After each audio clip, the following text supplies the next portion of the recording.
Então, pessoal, dando continuidade ao que nós estávamos falando, ao que nós falamos na parte 1 desse vídeo, né?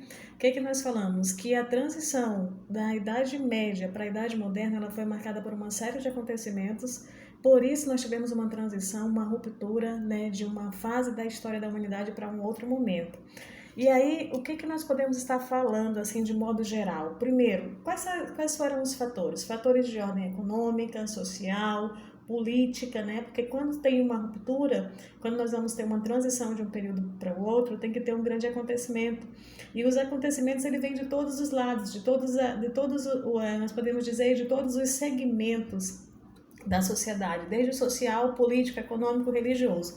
Por exemplo, nós tivemos a peste negra, que eu falei anteriormente para vocês, que foi uma doença que dizimou um terço da população europeia, então isso fragmentou muito. E como existia a ausência de conhecimento, né, a ignorância daquele momento do povo, da população europeia naquele momento, eles achavam que era uma ira dos deuses, eles estavam sendo castigados, né, por Deus ou pelos deuses, como alguns acreditavam.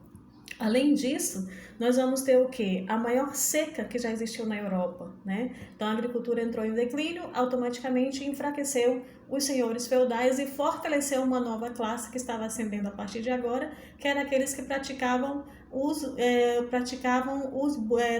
com os burgos, que burgos era o comércio, e logo uma nova classe se forma, que era a burguesia. A burguesia já foi uma classe, né? Como eu posso dizer, uma classe que brigou, guerreira, aguerrida, que brigou pelos seus direitos, né, revolucionária, e por isso ela vai ascender ao poder.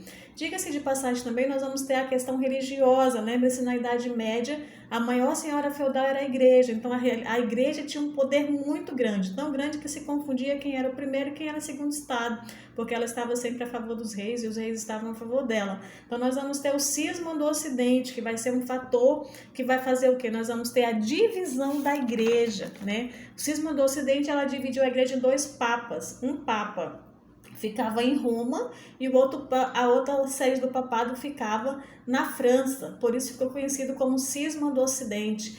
E aí nós vamos ter só posteriormente, né, a reunificação com o concílio, né? Aconteceu bem depois de Constância, que aí novamente trouxe a sede do papado para Roma. Então nós vamos ter uma briga dentro da igreja, uma divergência dentro da igreja. Eu sempre falo que todo e qualquer império, ele começa a ruir de dentro, né? Com pessoas que traem, com divergência de opinião. Então, quando o império está bem fortalecido, as pessoas acham que aquilo é vitalício.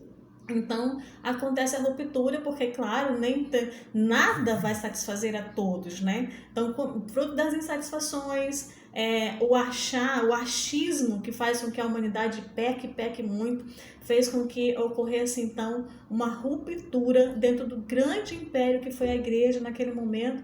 E aí nós vamos ter o cisma do Ocidente, que foi o momento que a igreja se dividiu, tinha duas sedes do papado, uma ficava em Roma e a outra ficava na França, e posteriormente vai ter a reunificação e vai ficar na França. E claro, fruto desse cenário, nós vamos ter o quê? O surgimento de novas teologias, por exemplo, o protestantismo. E diga-se de passagem, Martim Lutero era membro da burguesia, era filho de burguês, era filho de comerciante. Então tudo está ligado, nada está solto, né? Tem uma questão social, tem uma questão, a burguesia está querendo ascender ao poder, está querendo ter poderes.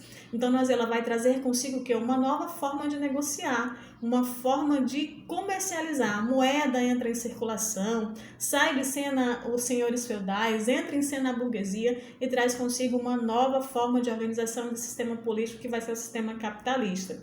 E aí nós temos então a transição do feudalismo para o capitalismo, e automaticamente nós vamos ter uma mudança junto com essa ascensão da burguesia, junto com essa nova classe que surge a partir de agora. Nós vamos ter uma mudança da Idade Média para a Idade Moderna e uma transição, lógico e evidente, do feudalismo para o capitalismo. Então, dessa forma, nós vamos ter uma nova estruturação. da sociedade que se faz necessária nesse momento.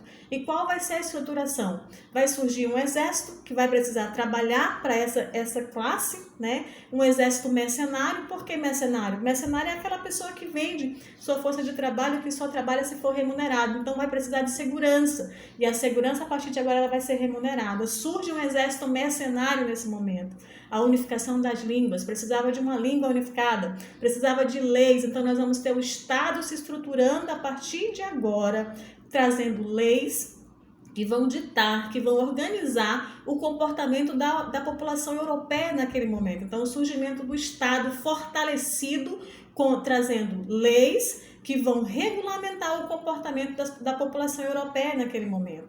Então, nós vamos ter o que agora? Nós temos uma religião, surgem novas teologias, né? Novas formas de organizar na questão religiosa, novas crenças, novas questões sociais, uma nova classe social ascende, muda a negociação, muda a forma de comercializar e automaticamente muda o sistema, desde a questão religiosa até a questão econômica. E aí nós vamos ter então se estruturando as primeiras, quando eu estruturo o Estado, quando eu começo a criar leis, quando eu